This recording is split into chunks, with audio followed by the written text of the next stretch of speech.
Malko urdinen artean utzi da zu kontatzen, zederra den jakitea maiteko zaitu dala, itxasoaren beste aldean. Utzi da zu kontatzen izarren artean, utzi da zu lastantzen hiru akorde hauetan, utzi da zu kontatzen zederra den zu ikustea, utzi da zu kontatzen.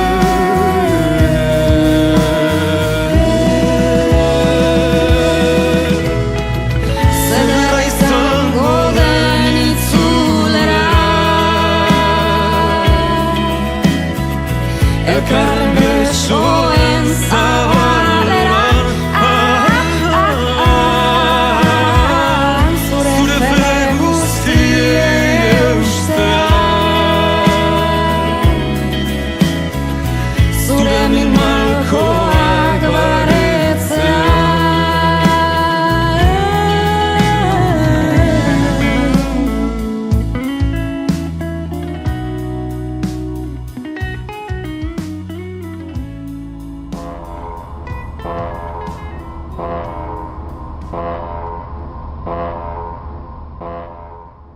Iruñeko Deskaltzoz kalean gaude. Lekukoek esaten dutenaren arabera, hemen kale honetako atari batean antolatzen ziren iparralderako iesak 1926an. Ez bakarrik Deskaltzoz kalean, badugu horren berri ere jasota Katatxu tabernan eta Eslaba kalean zegoen txurro saltzaileen egoitzan ere bai. Beraz, 1926an, bere hasiera-hasieratik iesak izan ziren iparraldera. Izan ere, gerra guztietan ezaugarri hori beti dago presente. Jendeak, errepresaliatua izan daiteken jendeak, ies egitea erabakitzen du. Eta ondorioz, jende mugimendu handiak gertatzen dira.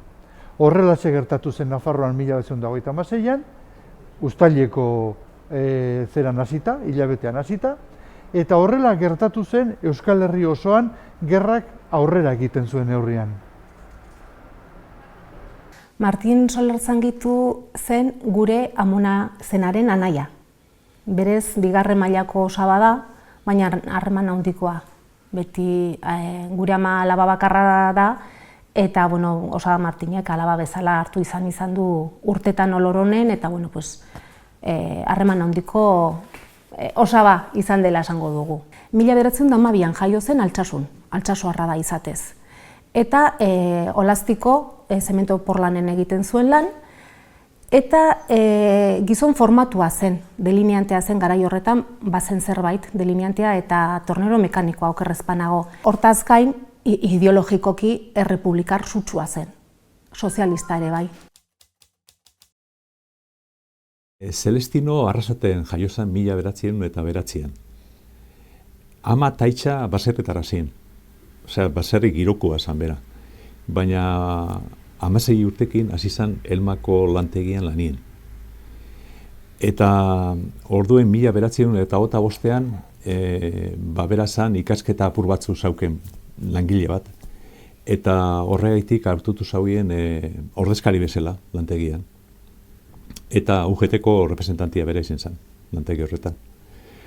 Gero herrixen bultzatu zauen eta bultzatzaile izan zen Gazte Sozialistak eta baita ere Alderdi Sozialistekoa. Alderdi Sozialista eta Gazte Sozialisten artean zeuden bi tendentzia. Batetik batzuk gure zauenak Republika Soziala egitea, hau da, Arrasateko Casa del Pueblo, herriko etxean, dago Leninen kuadroa, eta Leninen kuadroen aurrien daude Alderdi Sozialisteko militanteak eta Celestino Uriarte bai. Osea, Lenin, denpora horretan, nahiko zera zan. Iraultza soziala, Republika Soziala esaten zauen eurak. Eta bestetik zeuden beste batzuk, esaten zauena, Errepubliki izin bizela beste gauza bat. Republika Demokratiko Burgesa. 1933ko azaroan hauteskundeetan, eskumak irabazi zauen, eta urriaren 4an Zeda, Gil Roblesena gobernuen sartu zen. Eta Gil Robles hori eskerreko jentietzako zen Hitler Espainian. Eta erabakita zeukien hori gertatzen bazan greba irautzailea bultzatu bizala. Eta Eibartik jaso zabien bostean goizeko ordu batetan abizua, esanez, irautza martxan jartzen zela. 34. Urtean, hemen grebak izan ziren, manifestazioak izan ziren, eta horietako manifestazio batean gure osaba balaz zauritu zuten. Egun horietan, aipatu behar da ere, pixka bat historian kokatuta, Altsasoar bat ere hil zutela Emilio Eguzkiza. Garai horretan izan zen Emilio Eguzkiza hil zutela, besotako semea besotan zuela, eta gure osaba balaz zauritzearena. Orduan ja gure osabak alde egiten du Altsasutik. Ja, fitxatua zegoen, markatua zegoen, ezin zuen hemen egon, eta alde egin zuen. 200 gazte arrasatearrak, gehienak euskaldunak, eta Euskal Herria etorritxakoak euskaraz akizienak, hori da importantea da, eta euskaraz berbaitzen zeuenak enoen artien, eskopetakin hasi ziren herrixa hartzen. Eta lortu zauen, karabinak eta zerajerako guardei karabinak entzea, nola zan orduko Mikeletiei fusilak kendu, eta faltasi zaien Guardia Zibilen kuartela hartzea. Eta fanzien Guardia Zibilen kuartela hartzen. Baina, zin izan zauen hartu Guardia Zibilen kuartela, zeatik eguerdixen tropak etorri ziren Bitorixatik. Bitartien, irautzaileak bando bat publikatu zuten, eta bando horretan esaten zauen Republika Sozial aldarrikatuz eta dirua abolituz. Osea, dirua desagertu intzan arrasaten egun horretan. Hola, samurra, irautza egitea da dirua kentzea. Dirua abolitu zen eta dana banatzen zen bonuan bitartez. Osea, dirua erabili horien bonuak hasi ziren ibiltzen. Eta janaria dana zertu zauen eta banatzen zauen a cada uno según sus necesidades. Horrela, bai, herri guztiak izen ziren iraultzaileak hartuta egon ziren egun horretan. Baina, kapitaletan, batez ere Bilbon, Araban, Donostin, zauen urten aurrera zera. Eta militarrak libre egon ziren kapitaletatik herrietara etortzeko. Eta horretik galdu zen iraultza, bestela iraultza aurrera fango zen, Asturiasen bezala. Celestino eta beste 11 lagun Frantziara igizi lortu zauen fatea.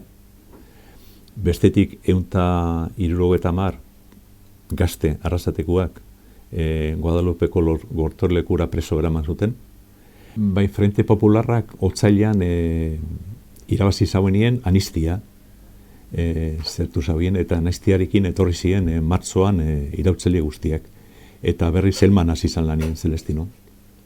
Eta handik hilabetera bera izen zen bultzatzailea gazte sozialistak eta gazte komunista bat egiteko Juventude Sozialista Unificada sortuaz.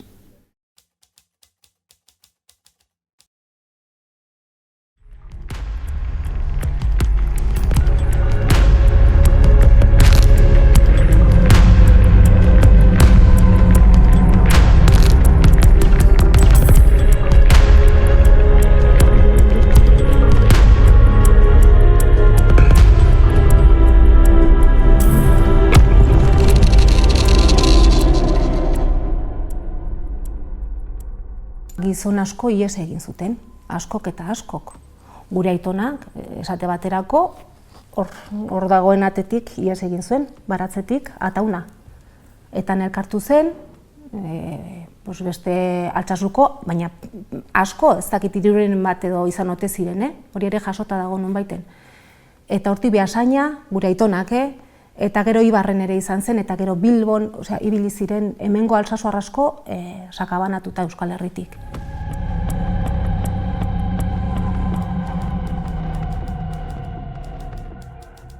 Nafarroaren kasuan, sakanako eskualdea, batez ere Burunda aldekoa, Altsatsu eta horrela, neurri handi batean ustu egin zen jende askok alde egin zuen Gipuzkura, batez ere gizonezkoak eta horrela, eta gero ja egin zuten askok gerra zera alde republikanoan.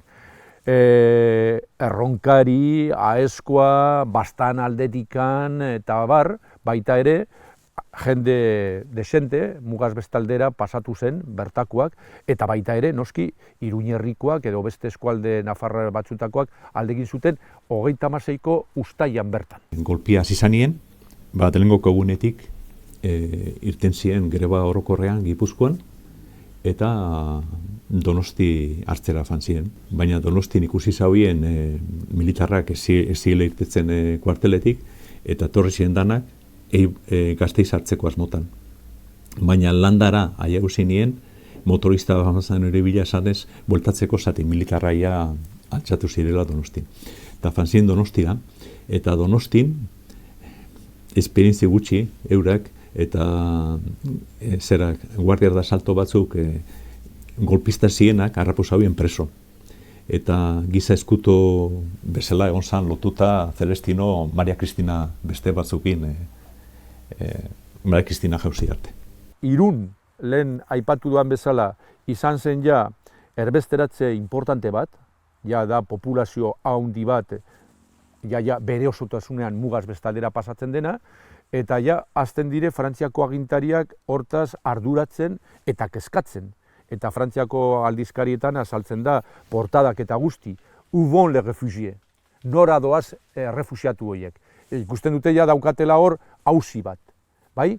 Eta hasierako hilabete horietan, saiatzen dire berriro, esan dudan bezala, Espainiara, Katalunia aldetikan jendea berriro espainiaratzen, baina bada jendea ja Frantzian bertan gelditzen dena. Osaba Gipuzkoako batalion batean aritu zen, Asturias erori arte.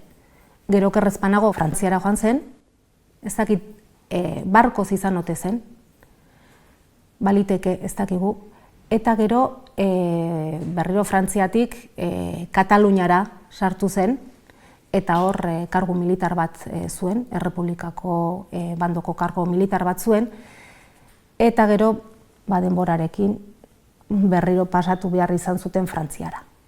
Behin, frentea egonkortuta, 30ko urrian hemen intxortan, eta Kanpasar eta hemen inguru honetan, ja hortik aurrera zizien batalioiak eratzen.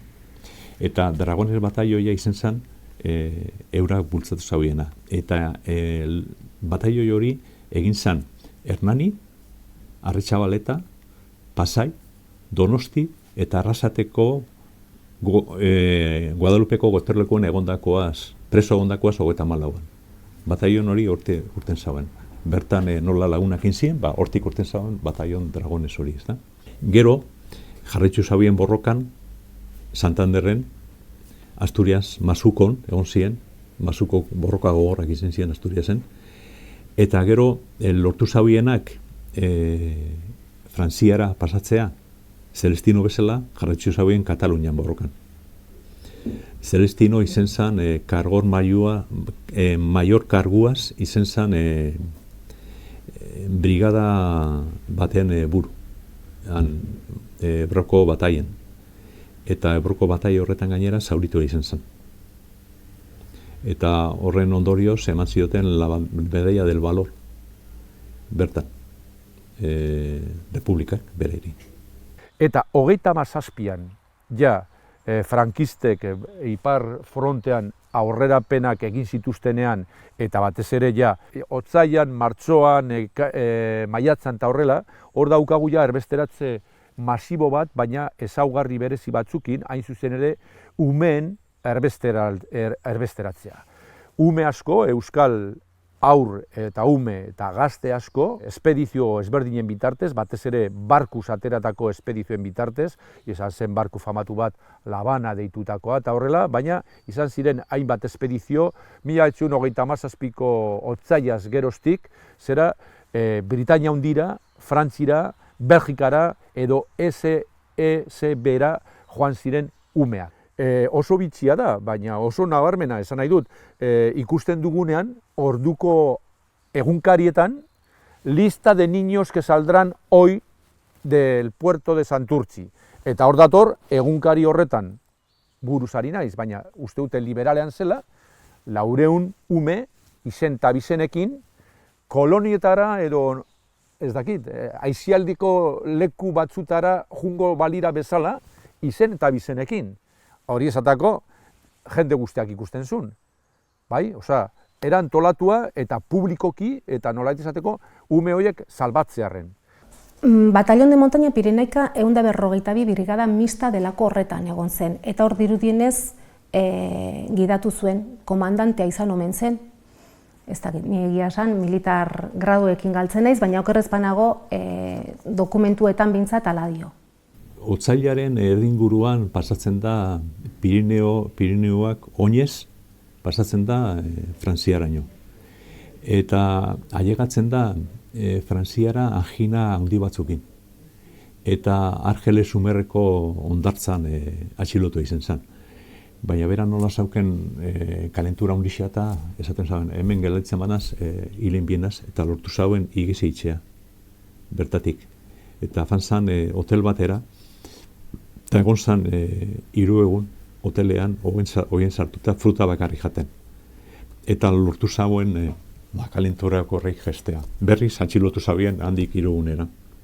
Baina bukatu zuen Ardieleseko konzentrazio gune erraldoi batean. Dirudienez hor Euskal Herritar asko eta asko bildu zen hor, eta han egon zen otsailean iritsi zen Ardielesera.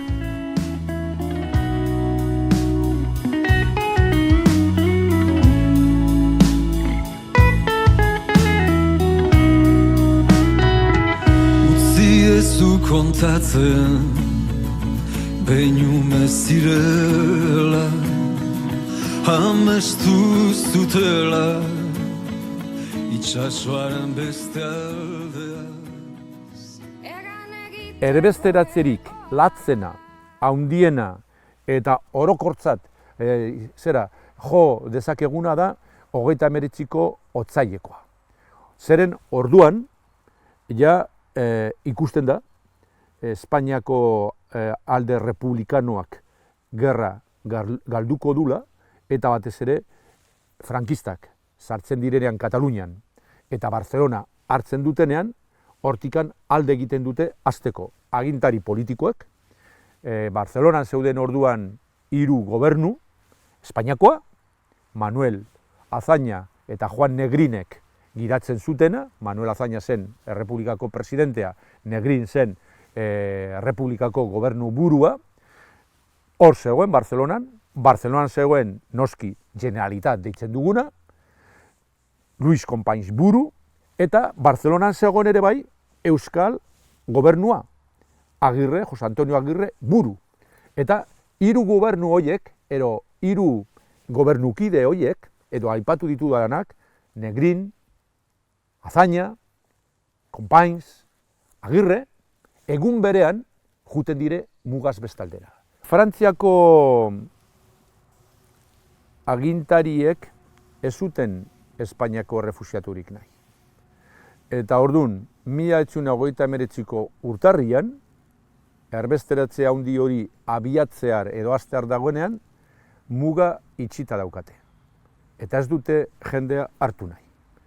Eta urtarriaren bukaeran dago negoziaziok eta politiko oso importante eta oso zaila, eta Espainiako kanpoko aferetako ministaria zen Álvarez del Vallok lortzen du Frantziakoen aldetikan baimena 150.000 lagun Frantziara sartzeko. Militarki aktibo izan zitezkeen gizonak desarmatu eta gorde, Espainiako eta mutiko emakumeak eta eginkizun militarrik ez zeukatenak barneratu Frantzia aldera edo Espainiaratu berriro. Ez zuten nahi. Ez zuten jende hori Frantzian gelditu nahi.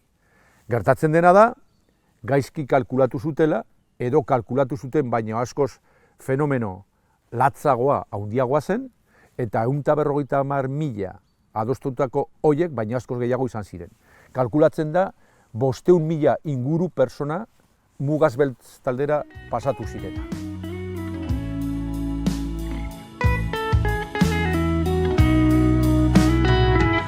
Utzi ezu kontatzen behinume zirela, amestu zutela itxasoaren beste aldea. Egan egiteko egoak bakean bizitzeko, ez dute besterik nahi gaur gurekin dantzatzeko. Gerran zehar, jendeak ikusi du ze joera izan duen alde frankistak. Ez da bakarrik garaipen militarra lortu eta bakea dator, baizik eta horrekin batera dator errepresioa. Eta jendeak aldegin behar du. Aldegin behar du, ez da gelditzen, bada jendeak gelditzen dena, baina bada jende askok aldegiten du beldurtuta ikusi dutelako, Euskal Herrian gertatu dena. Nafarroa esateko da adibedirik latzena eta nabarmenena. Naiz eta lehenbiziko ordutik erabat kontrolpean euki, lurralde osoa, egundoko represioa gauzatu zen. Heriotzak, heriotz ekonomikoak, isunak, kartzelaldiak eta bar. Hori errepikatu zen leku guztietan. Jendeak alde egiten du, duen gauzekin, maleta batean sartzen dituzten arropak, bitxiak, diruak, eta ez dakiz zer, baina jende asko juten da ere bai, bere haziendarekin, milizianok zarako hartaldeak eta guzti pasatu zituzten milaka abere eta frantziraino, eta gero, kamioiak, soldaduak edo milizianoak armakin. Gertatzen dena da, mugara iritsi bezain laster, edo muga ja zeharkatu behar dutenean, hor daude Frantziako agintariek, eta horiek, kentzen dizkete armak, hartaldeak ere bai baztertu edo egin zituzten, jende guztiak alde egiten du ahalik eta gauza gehienekin. Zederra izango den itzulera. Nunbait gorde behar zituzten, batez ere hori, eginkizun militar zuten personen kasuan. Eta hori delata, sortzen dituzte le camp d'internement, barneratze zelaiak.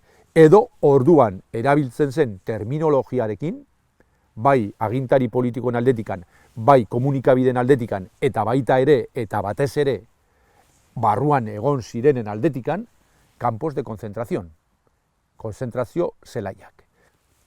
Argelès-sur-Mer, Saint-Cyprien eta Le Barcarès. Gero inguruan, mendialdean, sortu ziren beste zelai batzuk, baina horiek izan ziren hasierako hondartza, ez zelaiak baizik eta hondartza, konzentrazio hondartzak ditu behar genituzkenak, eta hor metatu ziren, kalkulatzen da 270.000 persona. Bertako agintari politikoek, Pirene Oriental deitutako departamentuko buruek, prefekto nagusiak, Raul Dikoskik garbi izan zuen.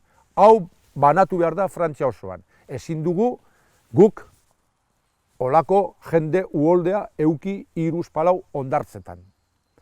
Ez por razones humanitarias, esan nahi dut, ez dela bera damutzen delako edo sufritzen dulako ze egoera penagarri hortan, baizik eta zenolako arazoa dauka prefekto batek bere departamentu horretan ditu 3 hondartz horietan departamentuko biztanleak baino jende gehiago.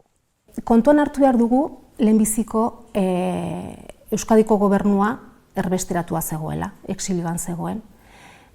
Erbesteratua zegoen, baina antolatua. Eta esango nuke Eusko gobernu horren helburu nagusietako bat zela antzeuden Euskaldunak nolabait ere taldekatzea, biltzea.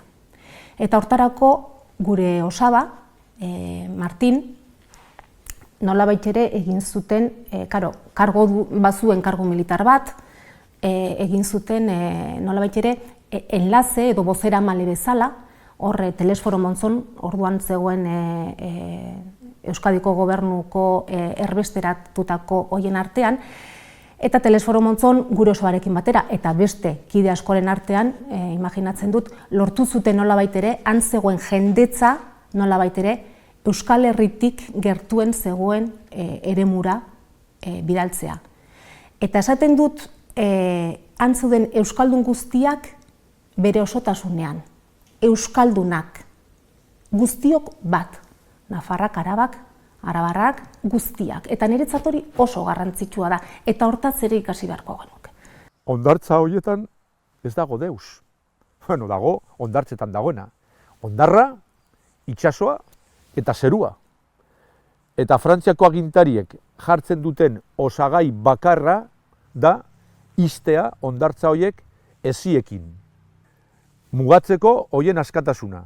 Zen hoiei ematen dieten aukera bakarra da Espainiara bueltatzea. Eta ez badire Espainiara bueltatzen, hor egon behar dute. Baina egoten dire hori itxita. Eta ez daukate deus. Babesteko bere burua gau ez da horrela, zegin behar dute. Etxolantzekoak. Nola egiten dituzte? Hondartzan bertan, hondarran artean, zuloak egin, eta ekarri dituzten gauzekin, eman dezagun pasatu direla kamioiekin, pues hartzen dute kamioiaren toldoa edo txapa puska bat edo gur puska bat edo hartzen dituzten zera inguruan dauden kainaberak eta bar, eta improvisatu egin zituzten nolabaiteko etxola esatea gehiegi da, osea nolabaiteko babesak, babeslekuak. Euskaldunen kasuan oso nabarmena izan zen, zeren Argelesen bertan, esateako, hasi ziren Euskaldunak elkartzen, eta Argelesen bertan sortu zuten era paraofizialean, ez ofizialki noski, azpizelai bat, izena eta guzti zeukana, izen eta gehiago, zeren esatako inprimitu zituzten txartel batzuk izen horrekin. Izena zen Gernika Berri.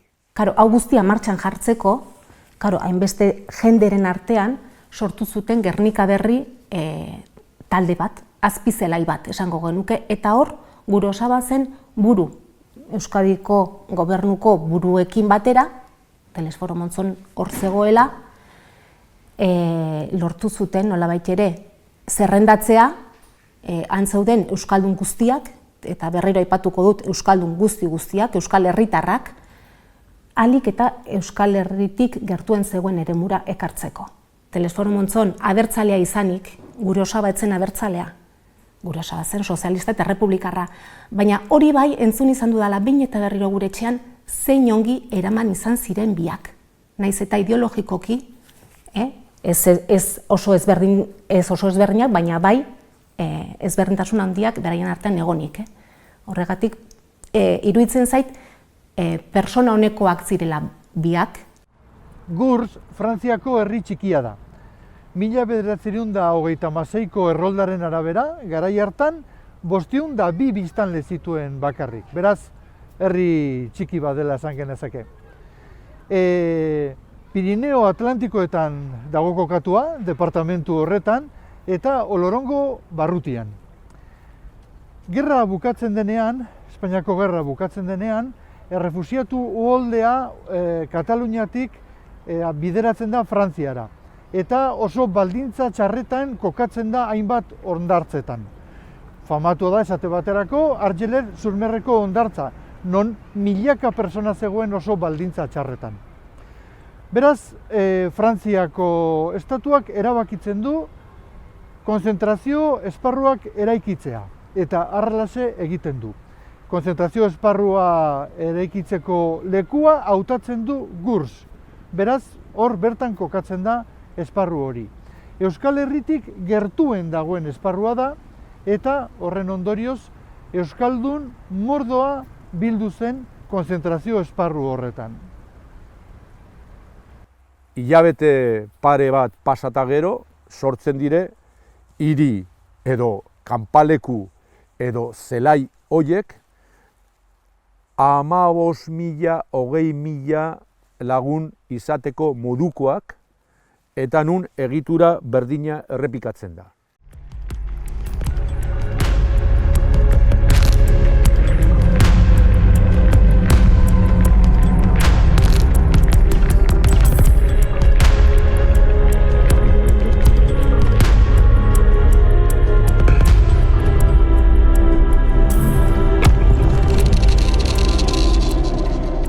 zelaiak zituen 13 barruti, edo frantsesez hilo, dezilo.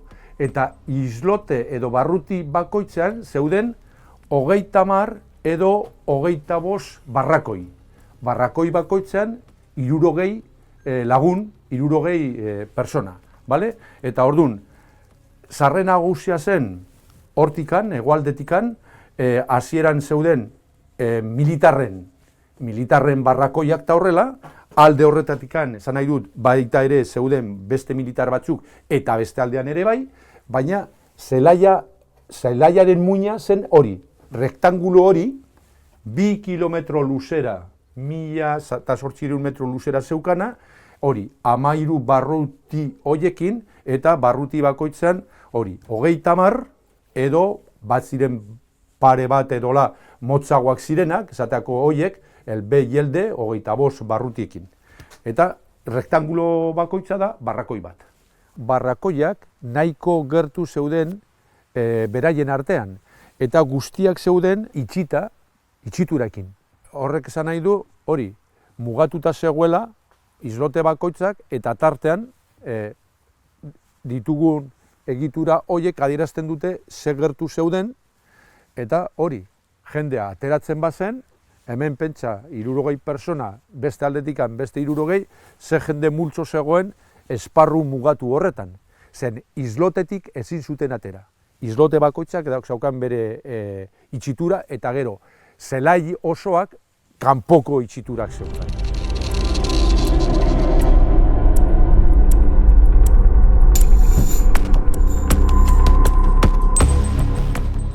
Kanpoan, ja, zelaitik kanpo zeuden militarrak, hemen zerbiz dezante, osasun zerbitzua, bai, 2 barrakoi baina ezberdinak antolatuta. Suposatzen dat, Frantziako armadako mediku militarrak egongo zirela, baina hasieran izan ziren euskaldunak beraiek, esateko medikoak zirenak, hor egon zirenak.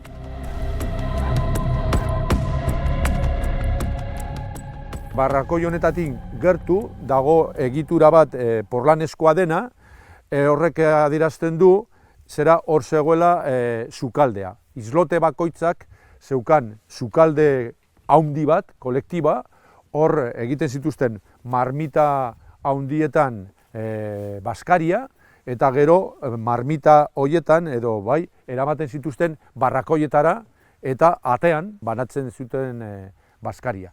Baina hori, bakarrik sukaldeek eta militarren etxolek, edo barrakoiek, zeukaten zoru hori porlaneskoa.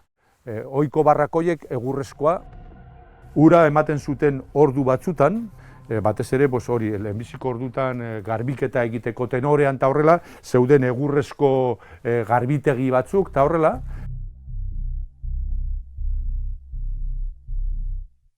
Gurs esatako 42 egunetan egin zuten.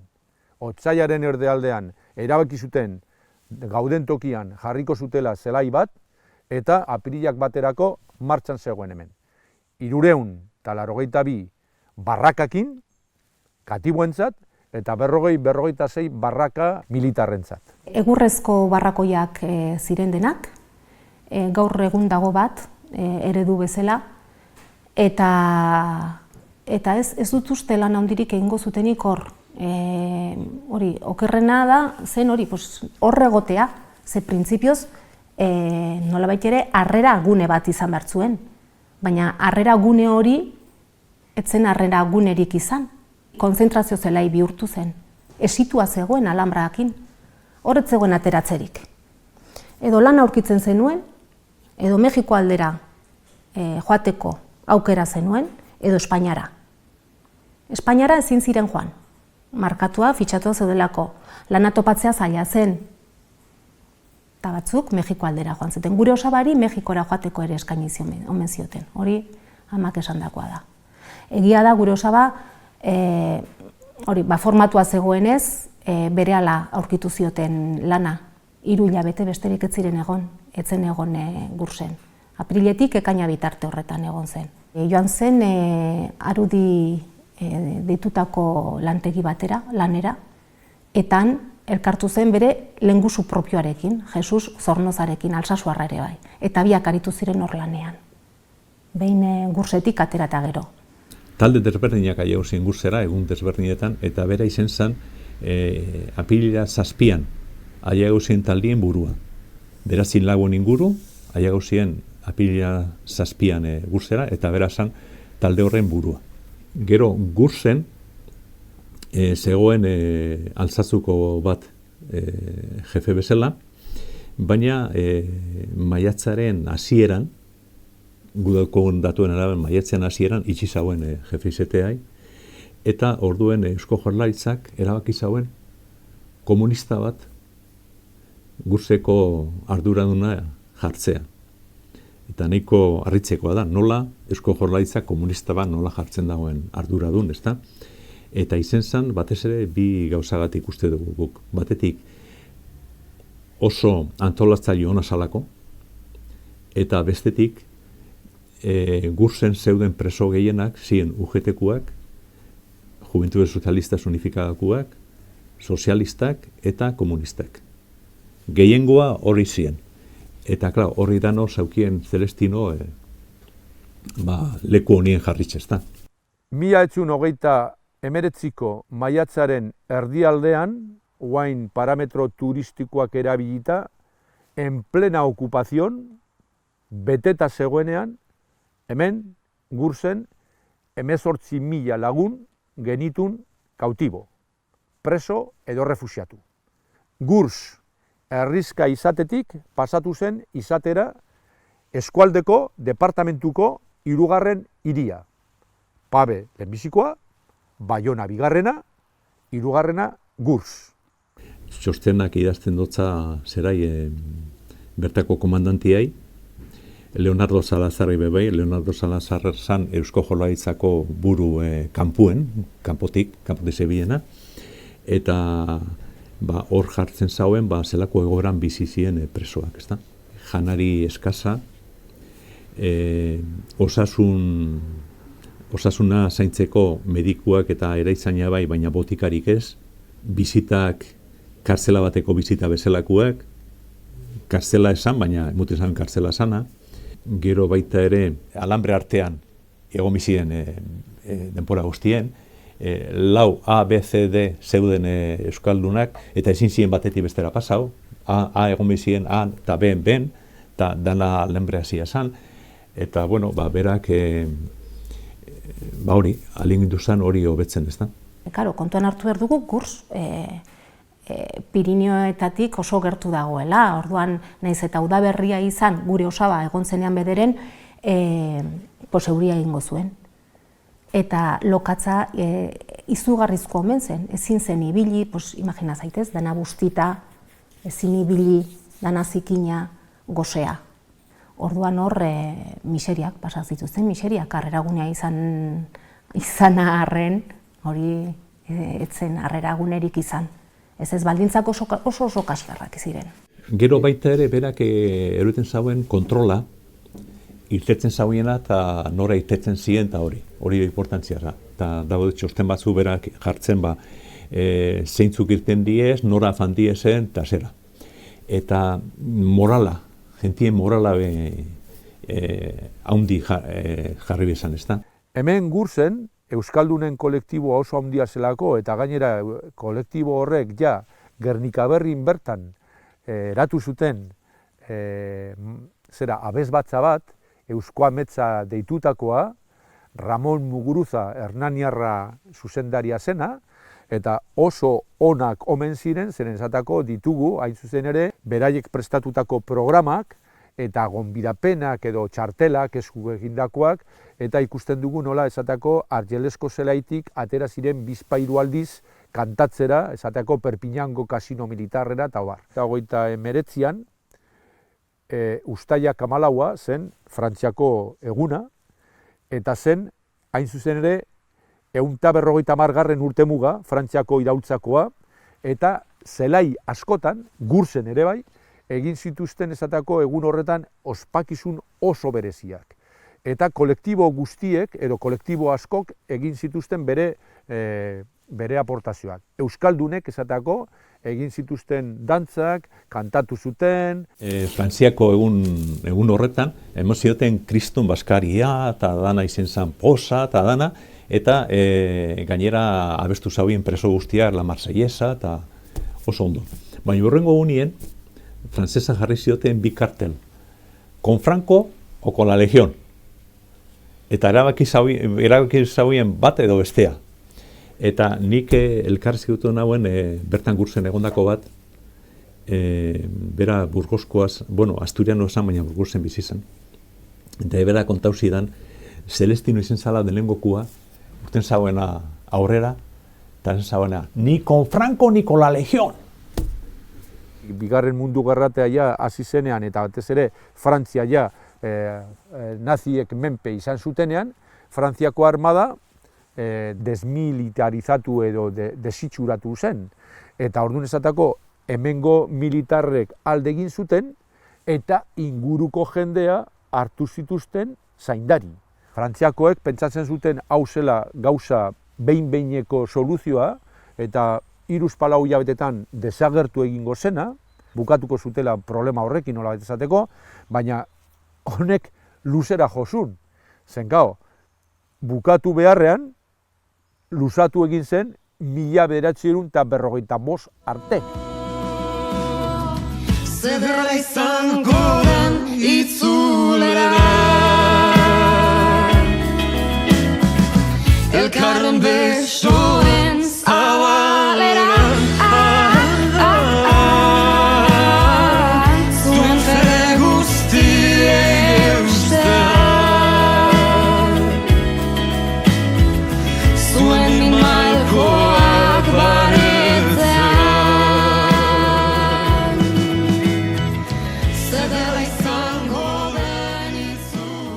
Jendea hasieratikan hemen hasi zen hiltzen, eta hori delata sortu behar izan zuten zelaiarekin batera, edo zelaia honen ondoan edo ondorioz, hilerri bat. Gurseko herriak baduka bere hilerri txikia, baina Gurseko zelaiak dauka bere hilerria. Gurseko herrikoa baino handiagoa. Hemen hil ziren Gursen bertan, zelai honetan bertan, 1180 pertsona. Hildako gehienak suertatu ziren 40ko neguan eta 41ko neguan. Zergatik, ja ez ziren Espainiako errefusiatuak. Ziren 40tik aurrera, Gurseratu zituztenak izan ziren Frantzian atxilotutako jendea. Hoien artean sartzen ziren, ez ja bakarrik gizonezkoak, gerratik alde egindako miliziano edo gudarioiak, baizik eta zaharrak, gazteak, umeak, emakumeak, 1940tik aurrera, emakumeak ere bai sartzen dire, Gursen. 1940tik aurrera, Gur sartzen da Alemaniakoek, naziek, hain zuzen ere, diseinatutako behin betiko erabaki edo soluzion final deitutako horren katemaian. Zergatik, Gursetik bertatik, konboiak antolatuko dituzte eta jendea multzoka eramango dituzte.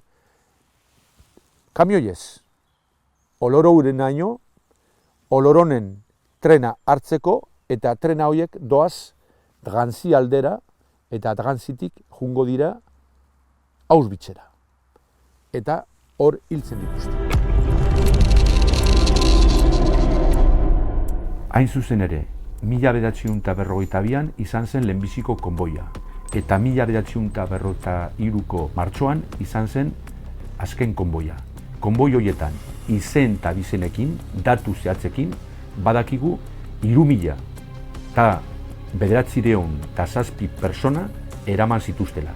Gehienak ziren Frantzian orduan edo ordura arte errefusiatuta zeuden Alemaniakoak, Poloniarrak, Austriarrak eta Txekiarrak.